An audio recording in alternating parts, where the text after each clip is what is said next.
Breaking news అతగాడి చేతికి file వచ్చిందంటే ఎలాంటి అక్రమమైనా రైట్ అయిపోతుంది. బఫర్, ఎఫ్టీఎల్ ఇలా ఏదైనా నో ఆబ్జెక్షన్ సర్టిఫికెట్ ఇట్టే వచ్చేస్తుంది.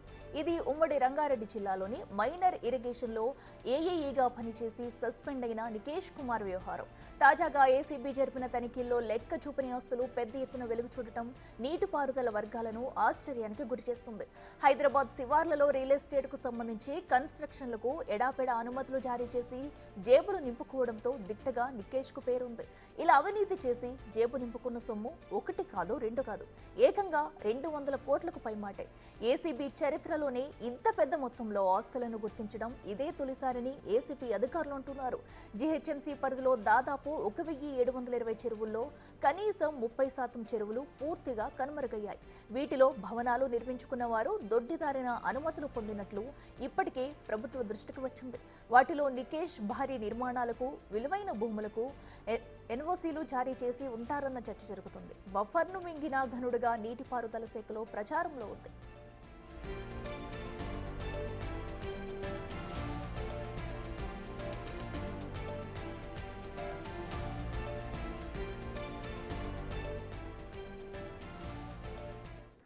రైట్గా నికేష్ కుమార్ దగ్గర అయితే ప్రస్తుతం ఏసీబీ తనిఖీలు పూర్తి చేసింది. అయితే సుమారు 200 కోట్ల పైచిలికి అక్రమాస్తులను ఏసీబీ అధికారులు గుర్తించారు. ఇదే అంశానికి సంబంధించి మరింత సమాచారం మా ప్రతినిధి సురేష్ లైవ్లో అందిస్తారు. సురేష్, చెప్పండి, ప్రస్తుతం అయితే నికేష్ కుమార్ ని పోలీసులు అదుపులో తీసుకున్నారు. అసలు ఈ రోజు ఏం జరగబోతుంది, డీటెయిల్స్ ఏంటి?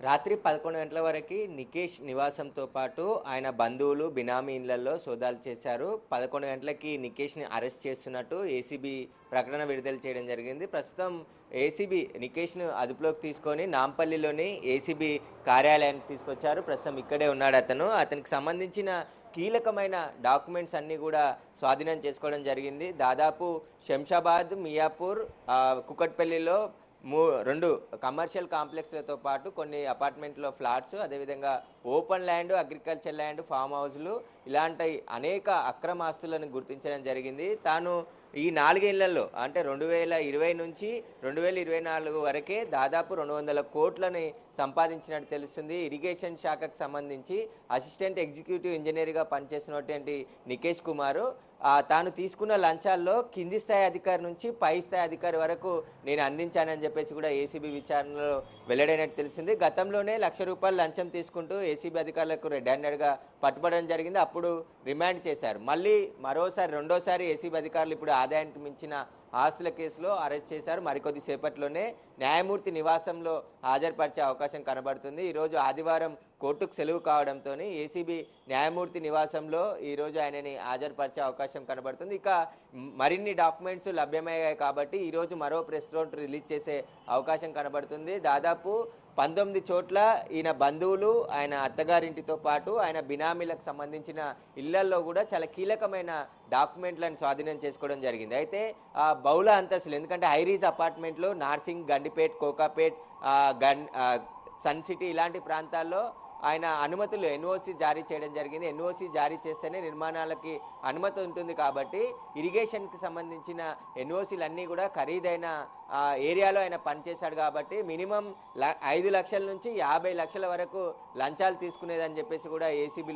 అధికారులు గుర్తించడం జరిగింది. దాదాపు 5 ఏళ్లలోనే ఇన్ని 100 కోట్ల రూపాయల ఆస్తులు ఎలా సంపాదించాడు, ఇతని వెనకాల ఉన్న శక్తులు ఎవరు, అసలు ఇతనికి సహకరించిన అధికారులు ఎవరు అనే దానిపైన కూడా పూర్తిగా విచారణ జరుపుతున్నారు. దాదాపు నిన్న ప్రెస్ నోట్ రిలీజ్ చేసిన దాంట్లో 17,73,00,000 గవర్నమెంట్ వాల్యూ, అంటే దాన్ని మార్కెట్ వాల్యూలో దాదాపు 15 రెట్లు ఎక్కువగా ఉంటుంది. 200 నుంచి 300 కోట్ల ఆస్తుల విలువ ఉంటుందని చెప్పేసి కూడా గుర్తించడం జరిగింది. ఇక కమర్షియల్ కాంప్లెక్స్లకు సంబంధించి లక్షల రూపాయలు రెంట్లు నెలకు వస్తున్నట్టు గుర్తించారు. అదేవిధంగా ఆయనకు సంబంధించిన ఒక ఎస్బీఐ బ్యాంక్ అకౌంట్ని గుర్తించారు. అందులో కోట్ల రూపాయల ట్రాన్సాక్షన్ ఆర్టీజీఎస్ చేసినట్టు, నగదు బదిలీలు చేసినట్టు గుర్తించడం జరిగింది. ఆ అకౌంట్కి సంబంధించి ఎవరెవరికి నగదు బదిలీ చేశాడు, ఎక్కడి నుండి ఇతనికి వచ్చాయి, వీటన్నిటికి సంబంధించి విచారణ చేస్తున్నారు.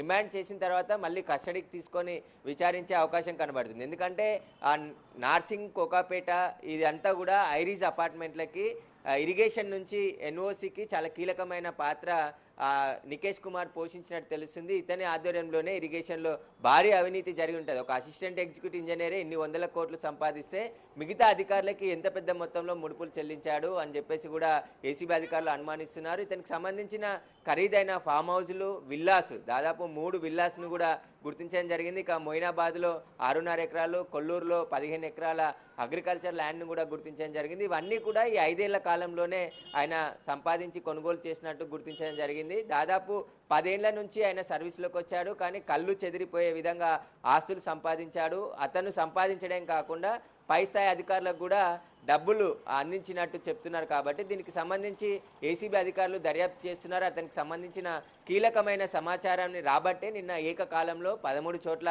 సోదాలు నిర్వహించడం జరిగింది. అతను నివాసం ఉంటున్నటువంటి ఇల్లు కూడా చాలా 2 నుంచి 3 కోట్ల విలువైన ఫ్లాట్గా గుర్తించడం జరిగింది. అది కూడా బినామీ పేరు మీద కొనుగోలు చేసినట్టు తెలుస్తుంది. కాబట్టి దీనికి సంబంధించి పూర్తి దర్యాప్తు కొనసాగుతుంది. ఏసీబీ చరిత్రలోనే అతి భారీ తిమింగలాన్ని ఏసీబీ అధికారులు పట్టుకున్నట్టు తెలుస్తుంది. దీనికి సంబంధించి ఆయన బ్యాంక్ స్టేట్మెంట్స్, సెల్ ఫోన్కి సంబంధించిన ఆధారాలు, వీటన్నిటికి సంబంధించి ఇంకా ఇన్వెస్టిగేషన్ కొనసాగుతుంది. నిన్న స్వాధీనం చేసుకున్న డాక్యుమెంట్ల వివరాలను కూడా, మరికొన్ని డాక్యుమెంట్ వివరాలని పరిశీలిస్తున్నారు.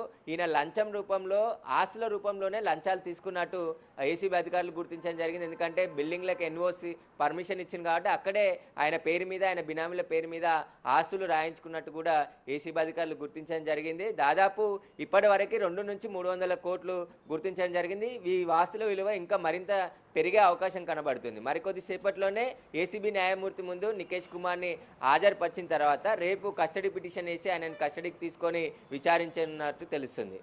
అయితే సురేష్, ఇప్పటికే ఏకకాలంలో ఒకేసారి 200 కోట్ల పైమాటే అక్రమస్తులు గుర్తించిన ఏసీబీ అధికారులు మరి ఇంకా సోదాలు కొనసాగిస్తున్నారా? ఈ రోజు ఎక్కడెక్కడ సోదాలు చేసే అవకాశం ఉంది?